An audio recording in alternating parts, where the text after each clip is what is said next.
Poseidon, the lost god of Atlantis, a kingdom beneath the waves, a ruler lost to time, a civilization that may have been erased from history. For centuries, Poseidon has been known as the god of the sea. But what if he was more than a god? What if he was a real king, the last ruler of a forgotten empire? A place so powerful, so advanced, that it threatened the world order and was wiped away. A place called Atlantis.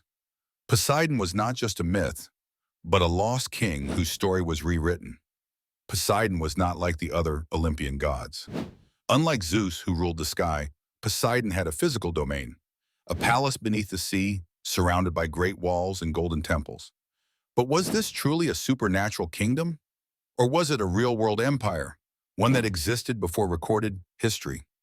The philosopher Plato described Atlantis as Poseidon's great city, a powerful naval empire that controlled vast territories. If Atlantis was real, was Poseidon simply its deified ruler, a king who was later remembered as a queen? And if so, why was his kingdom erased from history? Ancient civilizations often turned kings into bonds. The pharaohs of Egypt, the emperors of Rome, many rulers were worshipped after death. Could Poseidon have been one of them? A real leader whose legacy was distorted over time? And if so, who rewrote the story? Some researchers believe that Zeus and the Olympian gods were part of a new regime, one that wanted to eliminate Poseidon's true history. Did the Olympians erase a rival civilization and turn its ruler into a myth?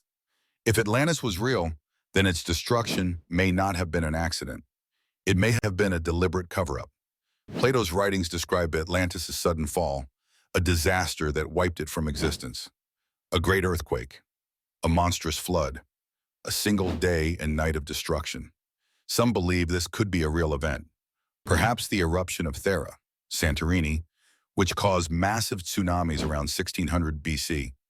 Others suggest something more sinister, that Atlantis was destroyed by its enemies, that Poseidon's empire was erased, leaving only myths behind. If so, what secrets were buried with it? And is there still evidence waiting beneath the ocean? For centuries, Poseidon has been seen as a god of the sea, but the deeper we look, the more we see a different story. A story of a ruler, a leader of a great civilization, a king who was erased from history. If Poseidon was real, then the story of Atlantis is not a legend. It's a mystery waiting to be solved. In part 2, we uncover the mystery of Atlantis itself. Until then, keep questioning, because history is not always lost. Sometimes it is hidden.